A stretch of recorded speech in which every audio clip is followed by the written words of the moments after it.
I couldn't never put that together.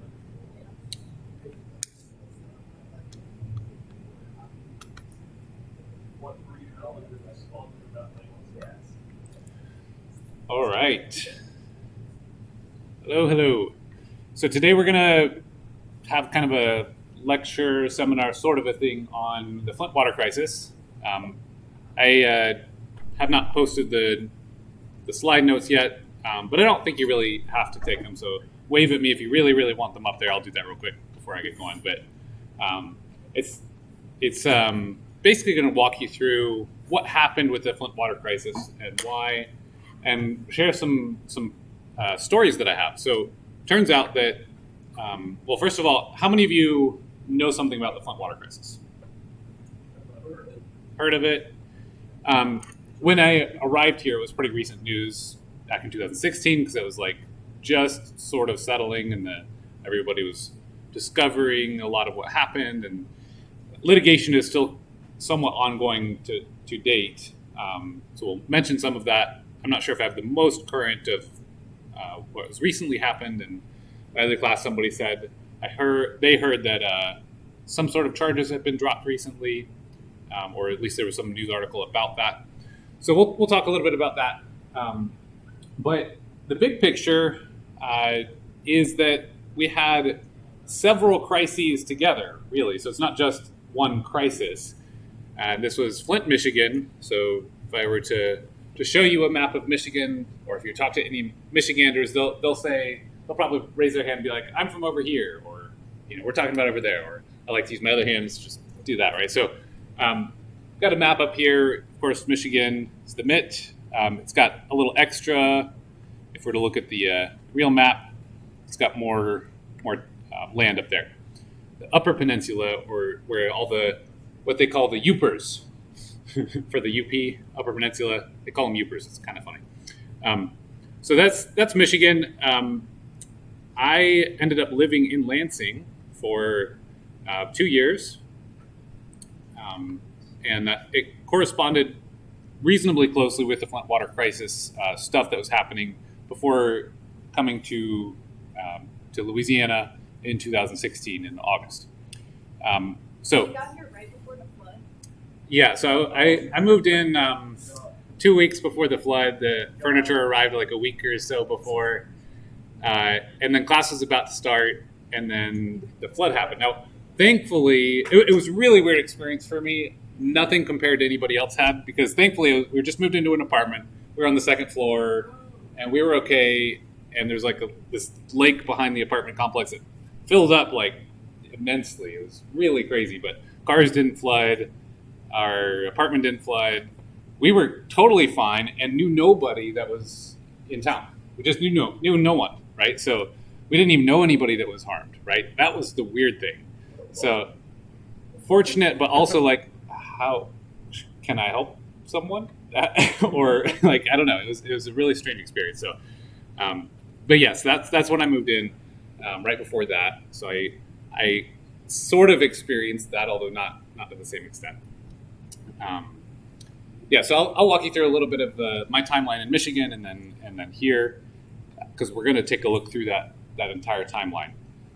So Flint is over here, where it's highlighted.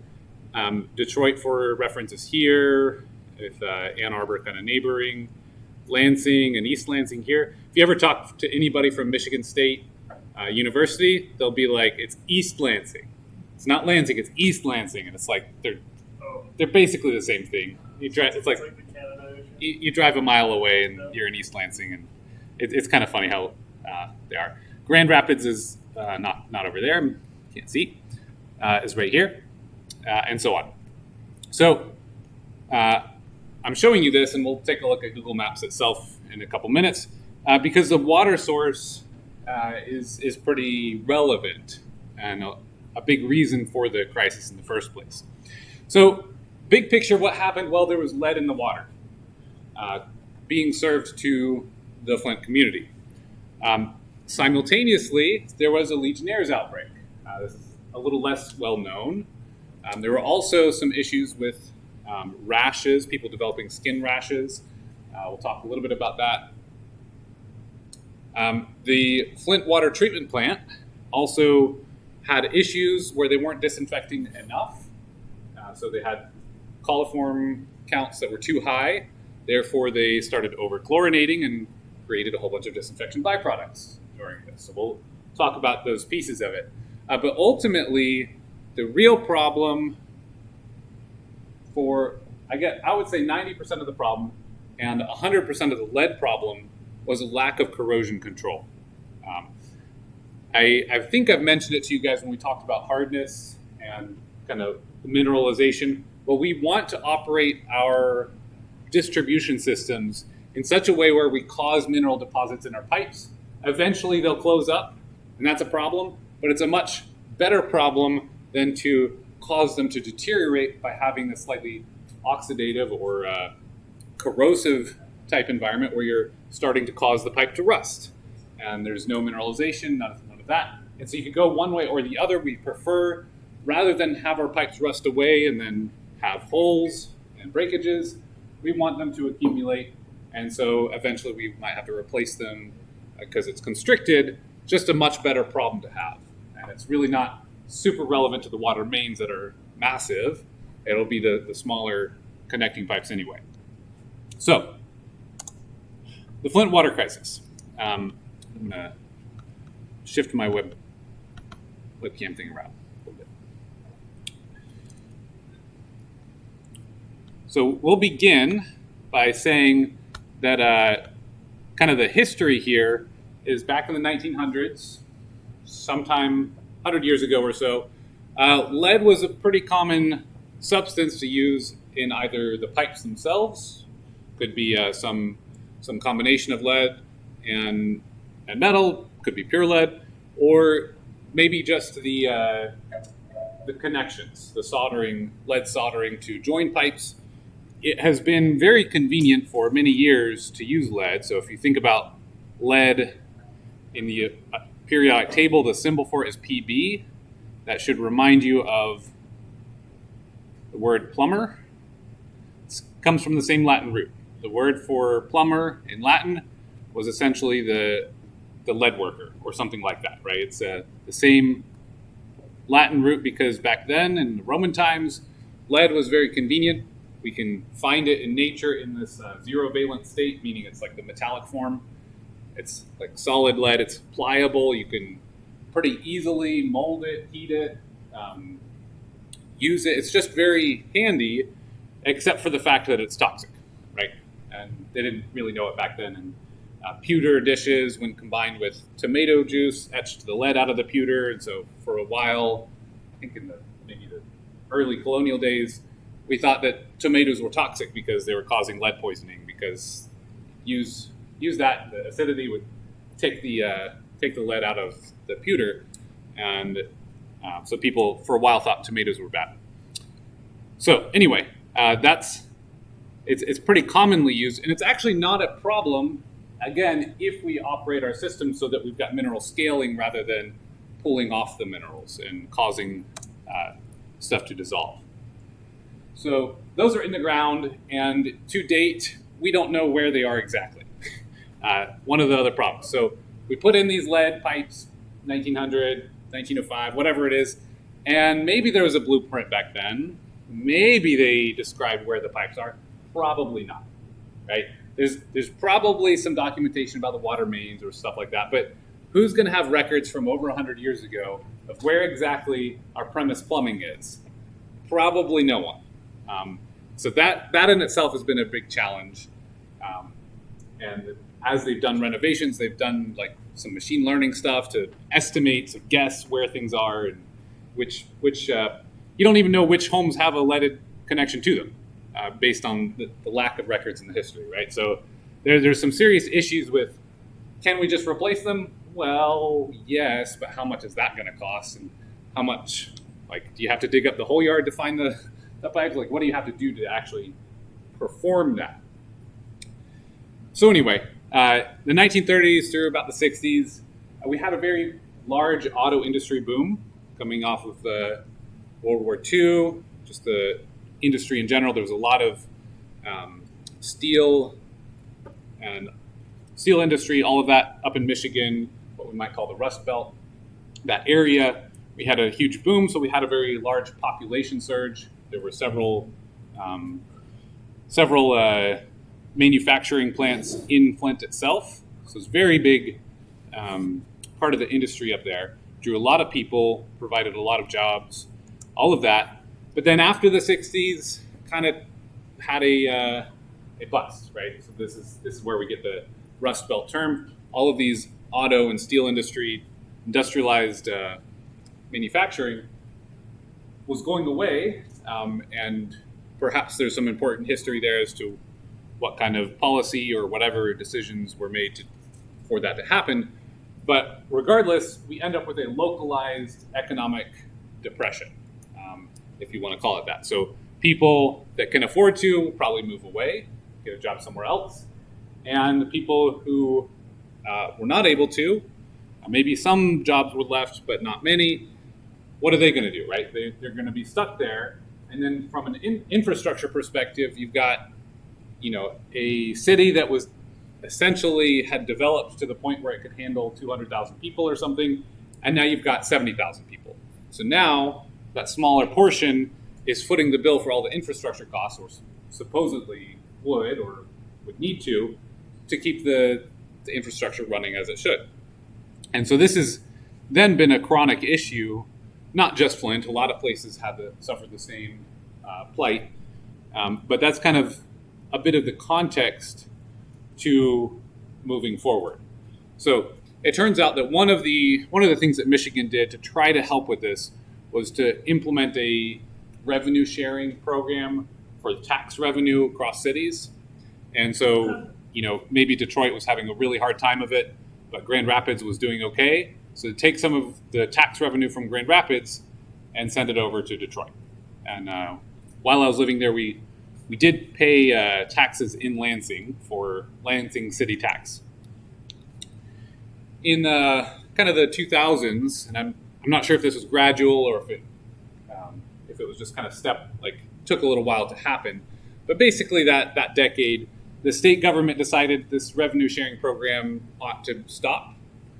And, this is a challenging issue, right? This is, we recognize that there are municipalities that are still suffering 40 years after this economic crash, given the situation, right? And the revenue sharing program then was an effort to help them. But it's hard because, we don't, our kind of the principles that we typically go by is we don't want to be taxed without some representation for that, where it's going and all of that, or to just have, what we expect to pay in a city tax should be kept within that city, right? You're sort of taking from people, and if there's any sort of mismanagement elsewhere, or if there's a feeling that it's mismanaged elsewhere, it would at least feel very unfair, right? The act of taxing and just sending that to somebody else's benefit, there's some ethics there involved, right? And likewise, I would say there's an argument to be made, well, what about the people that are hurting and impoverished and can't do anything about this? It's a bit of a dilemma, right? So that not commenting on what was right or wrong, I'm just noting that that's difficult, and that's where they were. So they decided to move away from that, obviously causing lots of problems for Flint. And in doing so, then, Flint was going bankrupt. Probably I think they had gone bankrupt in some way several times. And so by 2011, the state started appointing what were called emergency managers. And here's where things, I think, really went poorly. So the idea here was, because Flint and I think some other cities were not able to sustain themselves financially, understandable given the history there, that they would appoint an emergency manager. So during this emergency financial situation, this manager would make the economic decisions, financial decisions, in order to fix their problems, right? Make the choices that no one else wants to make. But there's several real big problems here. You probably already see it. This is not an elected official. This is just somebody not local, somebody that's the state, whatever politician happened to be in office gets to decide that. And there's just a lot of potential for negligence, if not corruption. If not, and well, for certain, you're not going to have the local community having a voice in it, right? And that's almost by definition. So even if there was something important to happen here, this just really was not the right way to go about it, right? Maybe they did need to have a reasonable way for Flint to become economically viable. This certainly was a bad maneuver. The other thing about this is these were appointed yearly. So you'd have some emergency manager there 1 year, maybe appointed again the second year, and then decided to go do something else, and then maybe bring him back a couple years later. These were just annual appointees that really not much longevity, not much commitment to the actual issues built into the position. Perhaps there were good emergency managers, but as we'll see, the ones at play seem to make very, very poor decisions on behalf of the community. How much do they make? That's a good question. I don't know how much they make. I would assume, since they're, probably paid for by the state government, and it's like an appointee kind of situation, they're probably making a lot more than they ought to. A lot more than their performance would warrant, I would guess. But I'm sure it's also limited based on whatever state government thresholds allow. So I'm sure it's quasi reasonable. So in 2013, whichever emergency manager happened to be there at the time decides that it would be a great idea to save a buck by switching their water source from, instead of purchasing from Detroit's Water and Sewerage Department, who was previously getting water from, I think, and we'll come over to a bigger map here real quick. I think they were taking water, Detroit was taking water from this area, either the southern tip of Lake Huron, or it might have been from the river here. Can't remember, St. Clair, I think it's, yeah, St. Clair River. So Detroit had been taking from here, treating the water and selling some of that water to Flint. That had been the practice for some time. And Flint was thinking, well, technically, if we go away from this decision should save, I think it was about $5 million over 3 or 4 years, something like that. I think was the figure. It was approximately that. And that would probably continue on a yearly basis. They'll have some savings. Okay, so some sort of investment up front, make a switch. And their plan was to switch to getting water from Lake Huron right here, near Bay City. And I think Saginaw might have been involved. And they would essentially establish a pipeline from there and get water for Flint. And maybe that was a reasonable plan. And I'll have to check. They may have eventually gotten to that. But when Detroit heard about that, the Water and Sewerage Board, that is, they decided that's not cool. Why are you trying to just bail on us? We have a contract here. And apparently they were upset. I don't know if that's justifiably. So they say, okay, well, if you're going to back out of the contract, we're giving you a 1-year termination notice. We're going to do it on our terms, I guess. And maybe 1 year is sufficient. It's a lot of infrastructure. So whatever happens here, we could perhaps point some blame there to Detroit Water and Sewerage for putting the timeline crunch on them. I'm not sure, but what we will see is I think they at least redeemed themselves a bit once Detroit noticed that Flint was having such problems. So we'll come back to that. So at that moment, Flint's management realizes that a year is not long enough to implement this plan that they had. So I guess they had been talking about it, thinking about it. That became public, or at least Detroit's Water and Sewerage Board learned of it before they were ready, right? So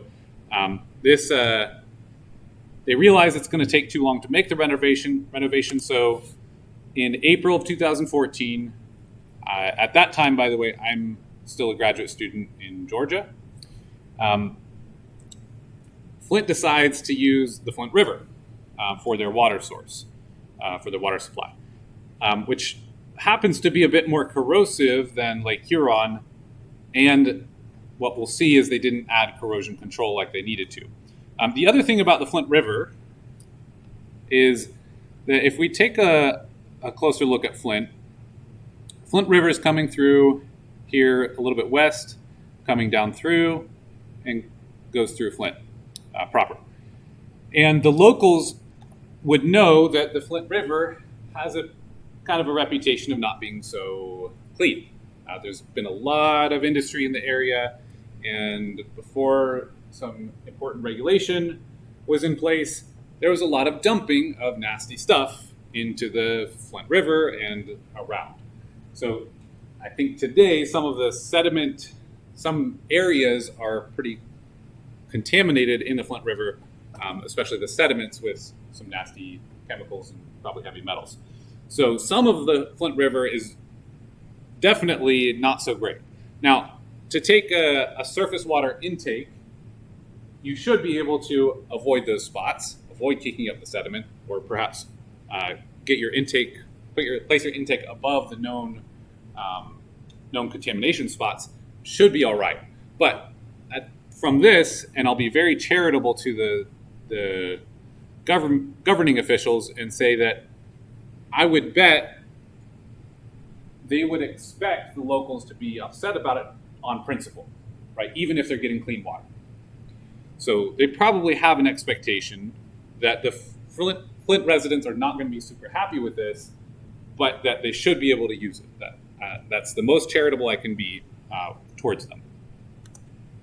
So this really begins the Flint water crisis, as I would call it. So as soon as they make that switch, they had a water treatment plant of sorts that was taking the water from Detroit, polishing it up, reapplying a little more chlorine because it had just traveled for some amount of time through the pipes. And it's likely that, it's lost its residual chlorine. They want to make sure it's good. So they had a treatment plant in place. They had to do some updates to it. And the major failing here, well, there's a couple, and I don't know who exactly is responsible. There's a chance that there's an engineer that just simply did not do his or her job in terms of deciding, hey, this water is corrosive. We are currently not adding corrosion control. We need to add that unit operation here. And we need to make sure that's in place. That's obvious, an obvious oversight by somebody. Now, I don't know, given the rest of the sort of the corrupt-ish or ugly interactions with like the higher up management, I would not put it past them to say that some engineer said something about it and it got shoved under the rug and say, don't talk about it. It wouldn't surprise me, but I don't think we know what exactly happened. I think somebody has been charged with not appropriately identifying that this is a need and implementing it. So with that, they start shipping out water that is corrosive to the pipes, and immediately Flint residents are upset because they notice immediately the water quality has changed, it's deteriorated, it smells funny, it looks funny, it tastes funny. They know something's wrong. And again, thinking back about the very most charitable interpretation of what the government officials might think, well, obviously people are going to complain. The taste just taste and odor and all that just shifted a little bit. That's actually expected. You can go to a different town, you could get groundwater that's perfectly fine and it smells bad. That's possible, right? That's in some way expected that there's going to be variation. Turns out Flint residents were quite right to be upset, and their senses, while possible that could deceive them, were actually showing something was seriously wrong. And if you think about it, I had a question earlier today about, well, is it really going to be immediate that you have this corrosion? Well, take a moment to think about what would happen if you took like a penny or maybe an iron steel nail, put it in some water, and added a bit of lemon juice. And then you leave it there for a day. What's it going to look like? It's going to start corroding. You're going to start noticing that. So on the scale of a couple days, perhaps the amount of time it takes for water to flow through a distribution system, you'll have some issues. Add to that the fact that the population had busted, meaning like it had the population in the area shrank, so we have a lot of vacant homes, a lot of places in the distribution system where water is not being withdrawn as it would normally, as we designed it in the first place. So if you take, let's imagine you live in a neighborhood of 200 houses, and then, let's say 150 the residents move out and there's nobody in there. What's going to happen to the water inside the distribution system there? It's going to be a lot more stagnant because there's not people drawing the water out, right? So you're going to have water age issues where it's just sitting there, and when it's corrosive, it's sitting there corroding the pipes. Now, it would be corroding it even if it was flowing, but the water age issue is kind of exacerbates it or can exacerbate it in some scenarios. Pressure might also affect. Pressure could be an impact. You generally operate to achieve a specific pressure in your pipes regardless. So it's going to be kind of the pumping stations will probably handle that. And actually the pressure we use in our plumbing or in our water distribution systems, it's actually more, the design criteria I think is more demanded by firefighting. Yes. Rather than municipal, like drinking water. It's helpful for drinking water because A, you have nice pressure in your tap or shower or whatever, but B, it's also making sure that we have positive pressure pushing any contaminants out rather than letting any seep in, right? So it would be interesting if firefighting was like in a completely separate system, we might not have as good water pressure just because there's not the need for it. So that's kind of an interesting side there. So, but I think the pumping stations or wherever we're applying the pressure in the first place, it would probably require less pressure with a more vacant situation overall because you have less water being pulled out. But definitely something that would have to adapt. Okay, so by August in 2014, they've been operating with this Flint water for several months. And August is kind of the hot spot in Michigan. It doesn't get super hot, but it gets hot a little bit. So this is the peak biological activity in the rivers. Probably have some rain events. And essentially, the water treatment plant that they do have was not sufficient. So there's another operational issue is technically, I think when they reviewed things, the disinfection, the contactor, essentially, if not the other parts of the plant, was not sufficiently large to make to give it enough contact time, like we just learned. Yeah. Does the amount of salt they use on the roads affect like the water system? It's a good question. So salting the roads for dealing with ice is very common. We probably never hear about it down here, but they apply a lot of salt. That would affect the river water to an extent, and so it could have some impact here. I don't think it would normally be a large impact. Presumably it would be diluted enough, and I would not expect much of an impact during the summer months. But yes, that is something that you have to think about. How much salt are you adding to the environment, and then is that coming into your intake there? It's a good question. So the disinfection contact chamber was insufficient in terms of size or flow rate capabilities, right? So if we had a very small contact chamber, that means you need a lot of chlorine to get the job done. So they may just, I think they just simply did not have a large enough contact chamber, although they said it was okay, it wasn't actually. And so in that same month, they ramp up their chlorination. And by the way, chlorine is oxidative. It is corrosive, right? We kind of know that about chlorine.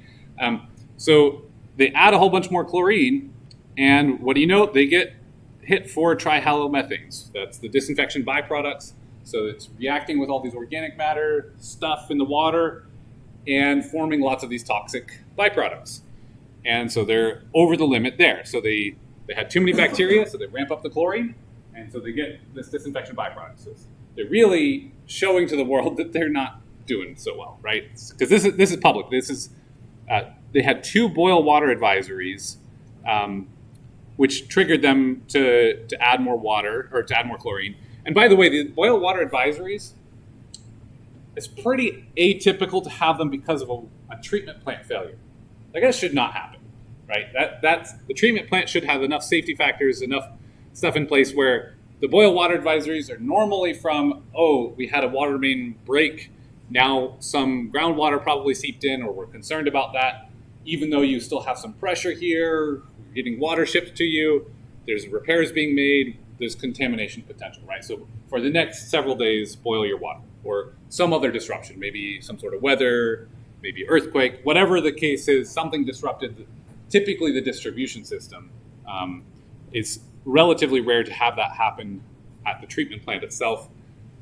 Maybe a hurricane or something might knock out the power and disrupt their generator or something. You'd have it then, but yeah, that's pretty bad. Okay, so later in that month, the residents obviously are still kind of outraged, and this is getting more and more attention here that they're not meeting the standards.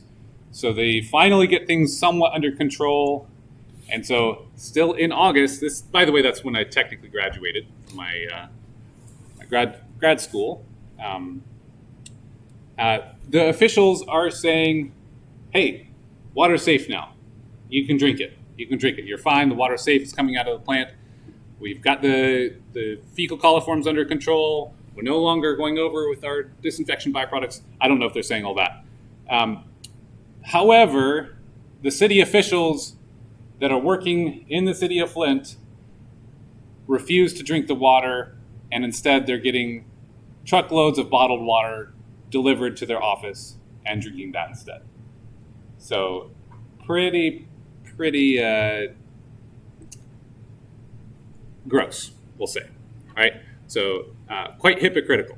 Now, again, the most charitable we can be here is to say that the water coming out of the plant after they fixed these issues, or at least had less rain events to deal with, or whatever it was in August, once that was settled, it was coming out of the plant meeting EPA standards, right? So the most charitable I can be is to say it did actually appear to be good, and they were telling people they could use it. By December 2014, the city of Flint had already spent $4 million on upgrades to this water treatment plant, including trying to deal with this disinfection issue. So all of that money that they were hoping to save is almost already gone, at least for the foreseeable several years in the future, without even getting any progress yet towards setting up that new pipeline that they had planned. Right? So this is all just upgrades that were required and to fix the insufficiencies here, and they had not even done the corrosion control because it was still overlooked. So they're really in a bad spot at that point. By January of 2015, the Detroit Water and Sewerage Board, it's like, hey, you guys need some help, don't you? We will offer to let you reconnect, resume our contract, pay us for the water, and we're going to waive the fee, the reconnection fee. Now, that might just sound like, okay, yeah, we have to sign some paperwork, $100, and we'll sign it, notarize it, whatever. No, this fee is going to be actually quite significant. So this is a pretty big offer from the Detroit Water and Sewerage, because this is going to be all the engineering fees, all the construction fees to dig up the pipes, to install the new connectors, to do all that engineering design, all of those pieces. That's tens, if not hundreds of thousands of dollars, right? So that's actually a pretty big amount of money offered because, All the utility work, and yeah. that's like other, any other lines, like electrical or. Yeah, so all that utility, like coordinating, okay, and even if it was just switching a valve on and off to like open the thing, you still then have to adjust all of your pumping stations, look at the pumping curves, all of these things to make sure that it's done in a manner that is safe and proper to get water then pressurized going the other way and all of this stuff, right? There's so much to that rather than just like turning a knob and signing a paper, right? So that's actually a pretty big deal. And that's why I was saying, I think they've at least redeemed themselves, given that they kind of played a big role in the Flint water crisis there. So as soon as they were recognizing this is a big problem, they're not really digging themselves out of it very well. I think that was the right thing for them to do, given the situation. So maybe people will place a lot of blame on them or something. I think that this at least was a good thing. However, more emergency manager problems here. The emergency manager is, and I was trying to remember the term. It's like propagation of error, or there's a term for it when you're digging yourself into a hole and you just keep doing it because you don't want to be wrong. What's the term for that? It sounds like gambler's fallacy, but The gambler's fallacy. That might be it. Is there? What did you say? Being stubborn. Yeah. Well, being stubborn. Yes, that's definitely part of it. There's maybe it's propagation of error, and that's all I'm thinking. But you just like you made a mistake, and you don't want to admit it, so you're just trying to like get past it, and I think there's some term. I'm still blanking on it. Anyway, that seems to me like what's going on, right? He's like being stubborn, just trying to get through and like make it work, even though it's obviously failing.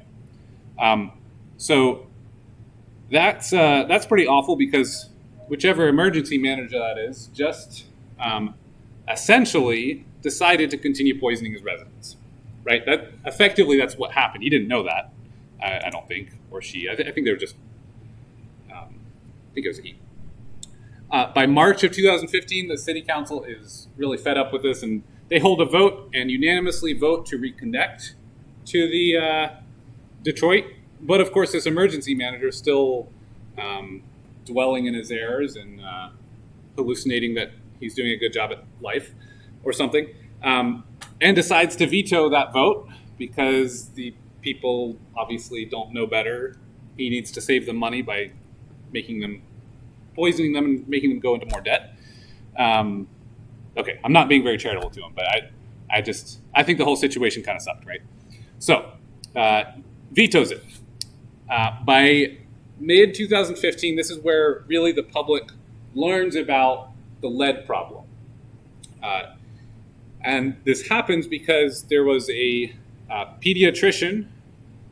I think there were several. One in particular was monitoring children's health, take blood samples, and one of the things you monitor for is just lead in the blood. There should not be much. We've had issues with lead paint, and then kids touching that paint and accidentally eating some lead chips or something. That's why we don't use lead in our paint anymore. Well, they noticed that the children were having elevated blood lead levels, and by significant amounts. So major problem. And so she ends up contacting a professor at Virginia Tech, Mark Edwards, and I think many news agencies as well, start getting the public awareness happening that there is a major problem here. This guy, Mark Edwards, is interesting, and I'll post, I don't know if I've activated it yet, but I will post a link for his lecture on this, his take on it all. He's worked with corrosion control, pipe distribution system issues, and so his research group was pretty well equipped on this subject matter in terms of doing the necessary testing to see, okay, is this actually, is it corrosion of the pipes, the leaded pipes, that's the problem? And so he worked with the pediatricians and with the public to get adequate education and sampling equipment for people to take samples from their homes and make sure that it's not contaminating it or whatever, and then to process it. And really was the integral in revealing the issue. His lecture is very interesting because he gets into some potential corruption within the EPA, shoving things under the rug as well. And he's apparently not a very popular character, or at least thinks he's not, in terms of the field, because he's been so critical of EPA or things like that. So very interesting perspective there. And from my own perspective, so by the way, I forgot to mention, I moved to Michigan in October. So I got married and moved to Lansing right then. So of course I didn't know what was going on at that point, but within the next little while, I started learning. I also, by I guess February, I got a job at MDEQ, which at the time I was like, oh man, I was looking kind of for a drinking water sort of a job because that was sort of my primary training. I got a job in the wastewater permitting. It was okay. It was something. I helped pay off loans and stuff. I didn't stay too long. And in fact, I'm glad that I was in wastewater instead of drinking water, looking back on it all, because I'm sure glad I was not a potentially involved with the Flint water crisis, right? That would be not so much fun. Let's say this would be. So I started working there, started hearing a little bit about some of the things at that point. Okay, so anyway, back to Mark Edwards here. What was interesting is my wife, the reason we were in Michigan in the first place, was doing a fellowship at the Louisiana Department of Health and Human Services. So she was kind of like an intern, paid by the CDC, sort of, not by the state government, so also a little bit protected in a way. But she was working on some of the Legionnaire's disease outbreak, and I'm going to show you even some of her slides there. We'll come back to that. But her impression of this Mark Edwards guy, and I guess from the others working at the state, was very much like, what is he doing in our business here? So it's very interesting to hear that from her, to think that there's this perspective that some guys here to become famous and make some research dollars or whatever, get some fame based on what was going on and the awful things here. But I think he was actually fairly critical in identifying and proving that, hey, this is lead, this is corrosion, where's the corrosion control? So I don't know, I don't have a solid opinion on that, but it was kind of interesting even just to see the dynamics of like the different perspectives on it all. So by October 2015, finally, I guess the emergency manager gets his head out of the sand or something, and they decide to switch back to the Detroit water and sewerage stuff, and that means they have corrosion control. So almost instantly, the lead in the water is no longer a problem. Now, I think the public outcry and the concern and everything made it so that there was a lot of incentive to dig up these old pipes wherever they happen to be in your yard and to try to change everything and install new pipes. That wasn't actually needed or really helpful per se if we had proper corrosion control. So that to me is almost a publicity stunt that was probably quite appropriate in terms of showing the community that there was interest and money in caring for them, in that they had basically just been poisoned, right? Lead poisoning is serious, especially in children, and there was absolutely children harmed by this. So I think it was probably a good thing, even though technically it was useless in terms of, as long as you have corrosion control, that's never a problem. There are leaded pipes everywhere. There's probably plenty in Louisiana, right? There's probably some in any building, or the premise plumbing, if not the distribution plumbing, in so many places if they're past some age, right? But it's not normally an issue because normally we have proper control of the corrosivity of the water. As a great question, I meant to mention it before. Essentially, it's just phosphate. We call it orthophosphate, PO4 3-. So phosphate, it's a buffered system. So we have H3PO4 will be in equilibrium. I'll cause you to suffer a little bit with some chemistry, right? Thanks for asking. So we've got this equilibrium system where, in some way, we can decide the acidity of it, and in addition to buffering the acid-base chemistry, it also has an impact on the, I guess you might say, the propensity for metals to dissolve or for mineralization to happen. So it's going to sort of passivate them a bit and prevent metals from oxidizing and corroding. So in addition to keeping the pH itself stable and adjusting it properly with, because you could add it as phosphoric acid like you put in soda, H3PO4, or you could add it as something like, let's say, potassium, K2H1PO4. And that's going to be a more basic version because you've got the 2+ there, you're adding one H plus, 2 K pluses, and then you've got the PO4 3-.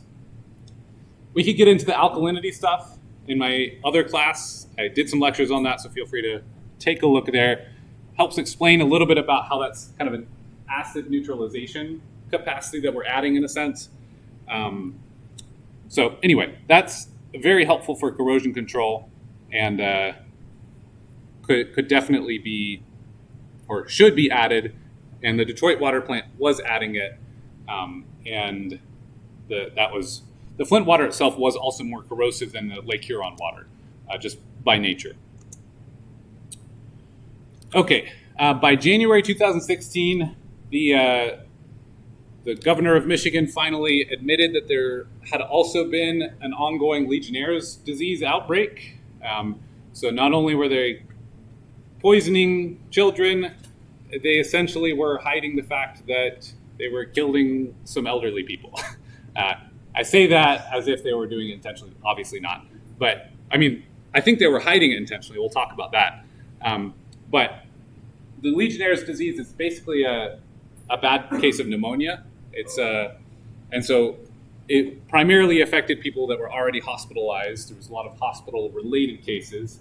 If you got it, and also, you can easily be hospitalized by pneumonia. So if you're immunocompromised, elderly, it can be pretty dangerous. It is endemic, especially to Michigan. So it's pretty common for there to be a few cases every year. But we'll take a look at the data in a couple minutes, and it was definitely an outbreak for both the 2014 and 15 years. By 2017, the CDC was finally able to link that Legionnaire's outbreak with the switch to the Flint River, so with the specific strains of Legionella that were found in the river. There was some challenge there that should have been linked probably 2.5 or 3 years before. Talk about that. By January 2021, at that time, when I last updated this, former Governor Snyder and 8 officials had been charged. That's not to say convicted, but they'd at least been charged with 34 felony counts, 2 misdemeanors, and that's spread across those 9 people, right? And then 2 of the officials were charged with involuntary manslaughter. So I don't know what exactly has happened there. Somebody mentioned to me today that there'd been some news about some dismissals. I don't know exactly what should be done. I know there was some scapegoating early on, pointing at the underlings when the superiors were really at fault.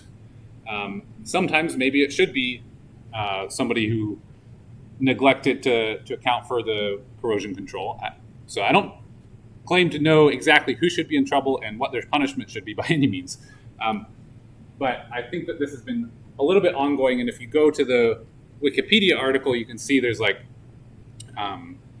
so civil lawsuits and criminal lawsuits and kind of their current statuses. So it could be an interesting read if you're curious about that. I'm sure there'll be some links to more detail as well. Okay, so at the end of the day, what I'm hoping you can get out of this, and I'll probably give you something like that cryptosporidium quiz. I'm also going to post a couple articles, and I'd like you just to take a look at least at the abstracts, kind of read over it, see what you can glean from it, and take a look and see what their conclusions are. I'm not asking you to read the whole things, but just take a look, especially if something catches your interest, take a closer look. And right here you see from one of these papers, we've got the 2015 Flint River water coming out of a tap, and 2016 from the Detroit water. So same sink, same faucet, different water, as I understand it. I mean, maybe that's a different faucet. I don't know. But that's that's part of one of those papers, right? So that's quite striking. You've been drinking the stuff on the right, and then you get the stuff on the left. Yeah, you're going to be complaining. That's not so good. All right. Okay. So the major failures from an operational standpoint be that corrosion control. That's the biggest thing. That would save all of the lead poisoning, right? Probably still have some issues with the other aspects, with the Legionnaire's disease and all that. The inadequate treatment capacity was an issue. This might not matter for Legionnaires. I'm not sure, because it's going to be endemic. It's going to be around. Perhaps there was elevated levels of it because of the switch, or perhaps there's just more of it in that water supply, causing some issues in a particular hospital. Excessive chlorination was kind of a result of this inadequate treatment capacity, which then caused some disinfection byproducts. It's also playing again into the extra corrosive water supply in the first place, making it even worse with the added chlorine. And then there's also the fact that the vacant homes, right? We have a longer water age than we would have designed all of the distribution system to handle. That will make some impact when we think about how microbes might survive or even propagate inside a distribution system. Normally, we expect to keep enough residual chlorine to kind of keep them at bay, even if there are Legionella bacteria around. The extra bit of residual chlorine should prevent them from at least growing more. With the vacant homes and all the dead zones in the distribution system, that's a much bigger challenge there. Okay, so here's a few slides I actually took from my wife when she had worked on this project. So Legionellosis is the technical term for the infection, I guess, for Legionnaire's disease. Like I said earlier, it gives you pneumonia. It's a particular problem for elderly people. But interestingly, it's not usually transmitted person to person. It's actually almost exclusively, you have some source of water that has a lot of these Legionella bacteria, and then that water is aerosolized in a shower or by some cooling water tower or something like that. And I guess that the inhalation hazard in those conditions is just worse because there's very few, if any, reported person-to-person transmissions. And maybe that's just where it decides to make itself present in the lungs, and you don't cough that up perhaps from that deep or something. It's just not known to really spread person to person. So on that note, I want to talk to you a little bit about how we track diseases. Should be a little interesting to think about in terms of recent pandemics and stuff. And to kind of highlight another issue of kind of failures in a system that led to the lack of dealing with this Legionnaire's outbreak in a timely manner. So, for a given disease, you've got some exposure, and so maybe you get sick, right? That's disease. So, if you go to the hospital then, and if you go, I guess I'll say, or if the sick person goes, and if the disease is reportable, so they're going to identify the disease, maybe they take lab work, maybe they identify and say, oh, I think this is Legionella, then they'll do some lab work to confirm, and if it's a reportable disease, and that term here, reportable,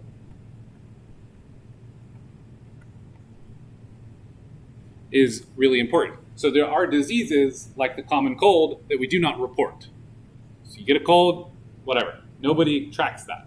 It's not going to end up in any surveillance system, as we would call it. So we do surveillance on key diseases that we know that we have potential to control or do something about it if we have the data on it. For example, a norovirus outbreak. Norovirus is a stomach bug. It's a virus that, talked about it with food infection stuff. We track it, and it's a reportable disease so that we can go and say, oh, this Chipotle is giving people norovirus. We have to shut things down, clean things up, do what it takes to fix that, right? We have some disease reporting system in place where the physician or hospital or whatever identifies it. Maybe that takes a laboratory, or maybe they have it in-house. Then they're going to tell the local health department and or the surveillance system directly. Either way, it's going to get to the surveillance system, and it is now being tracked. Then the state health department can deal with that and do an investigation. Sometimes maybe that's, hey, look, there's a whole bunch of people in Lafayette that are getting sick with norovirus. Let's go interview them, see where they ate last week or the days leading up to their sickness, and so on. So then maybe you can reach out to the people who just ate there that day and say, hey, look out, or whatever it takes, right? So that's disease reporting. Now, just a couple of points of intrigue here, right? The flu is an example of a non-reportable disease. So we don't actually track exactly the number of flu cases. That's something that we predict with mathematical models. And as we know from modeling, they are always wrong and sometimes useful, right? So we understand that the numbers we say about flu deaths are, in a sense, wrong, but hopefully that's a useful number, useful metric to understand the impact of flu on public health, right? So that's just kind of one example. And the reason it wouldn't be reportable is because, well, what are we going to do about it? It's going to spread. We wouldn't track the common cold because there's really nothing we can do about it in terms of intervention, right? As COVID continues to become more and more like a common cold, which I think is the natural trajectory of that kind of virus, it will probably make even less sense in the future to track it, right? Even now, it seems like, okay, well, we're tracking it, but what are we doing with that information? Maybe we're learning about common respiratory viruses and how they evolve. Maybe that's pretty useful, but practically, it doesn't seem like we can implement something that's actually going to make a big difference, at least for the spread in the general population. Perhaps there are some cases where we can protect vulnerable populations, and that would be a good thing. So back to the Legionnaire's disease. There was a major breakdown with Genesee County, and I forget how many S's and N's there are, but the Genesee County is kind of where Flint is, and they were apparently a great health system years past, but more recently, leading up to the Flint water crisis, we're really falling down on the job and not doing a very professional job at the whole health system thing. So my wife, who was just a fellow, sort of like an intern, was telling them basically they need to take DNA, they need to do DNA sequencing on these Legionnaire's disease cases. And they were flat refusing to do so. They're like, hey, here's a survey you should implement. Here's the protocols you should be doing. The state was telling them, basically saying, take DNA sequences, sequences?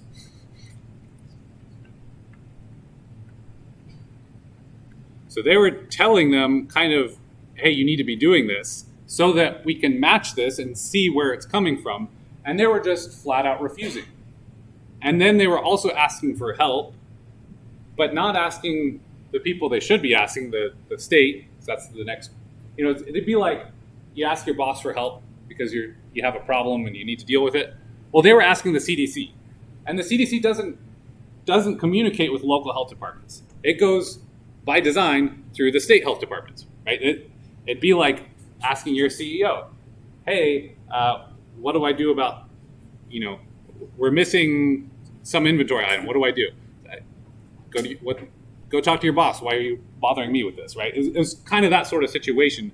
They got scolded and it was all sorts of nonsense. But they were just flat out refusing to do that, which ultimately made it really difficult to pinpoint the fact that the Legionella was in fact coming from the water that was in the distribution system.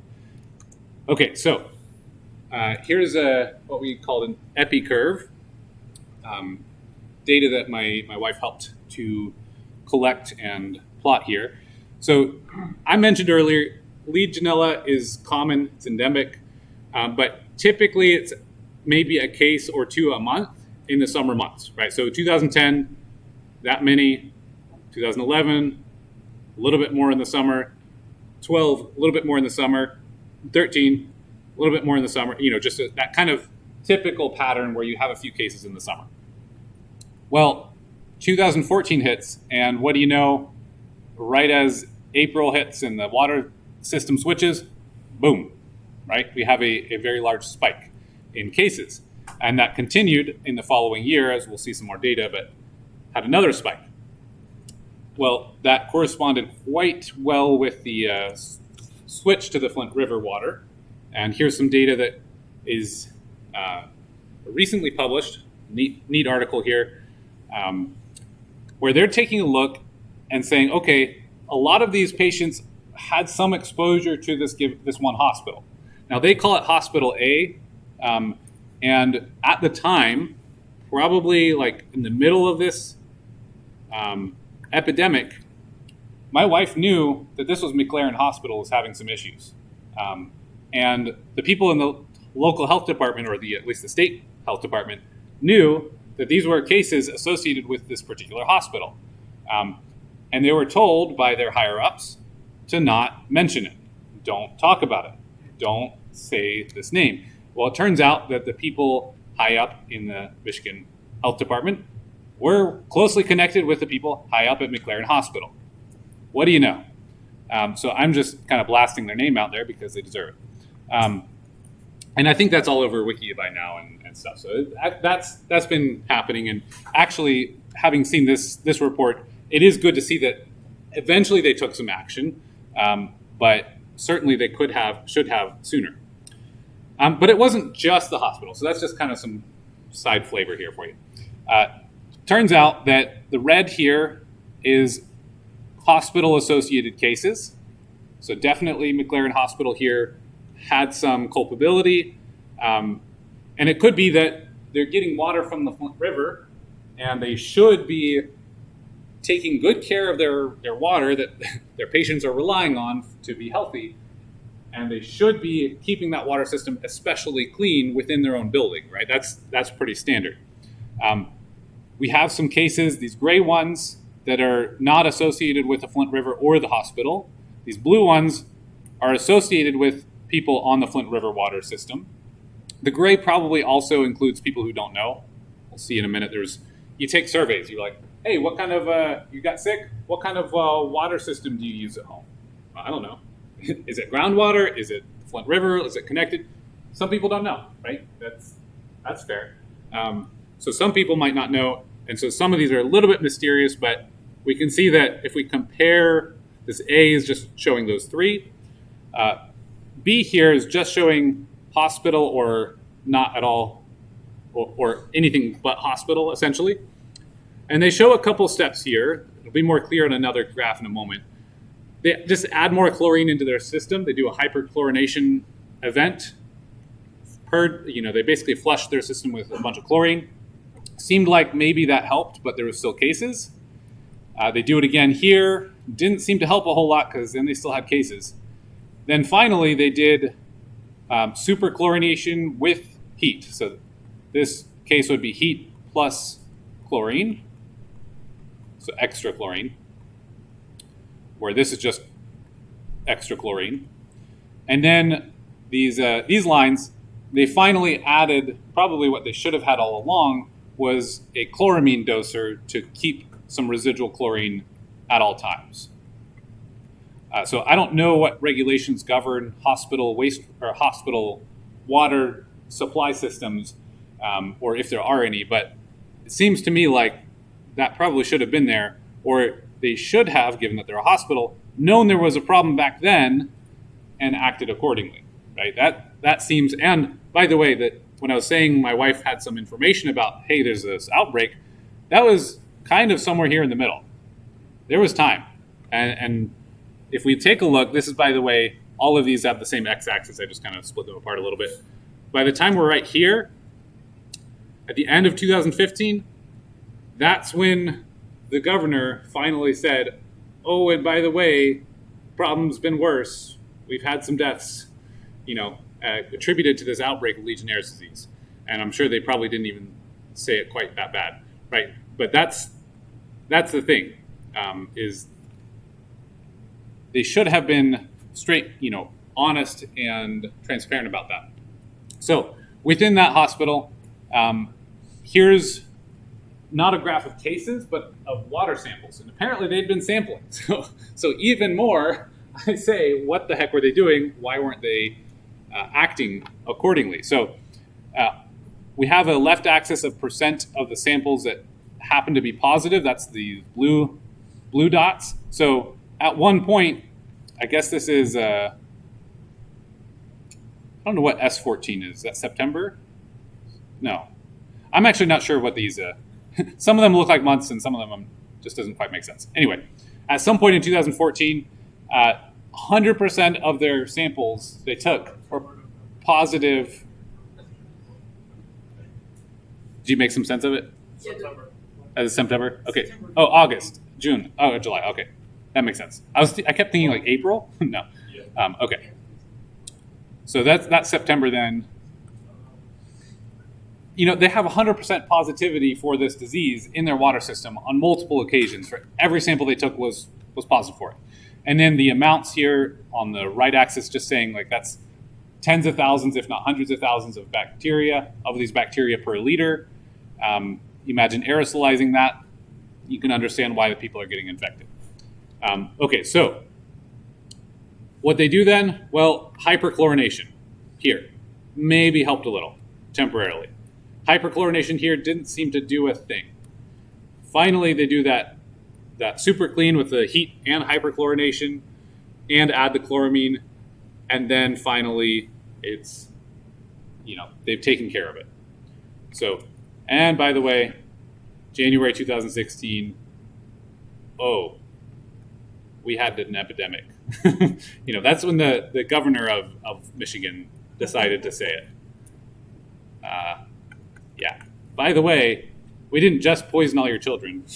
We also killed your grandma, maybe. Okay, great stuff from them. Right. So this is just a little bit more a snapshot of the data back in 2015. Like I said, we were trying to track how many people were there. This stuff was published in 2019, so it's a link there if you're interested. I will post all of this for you.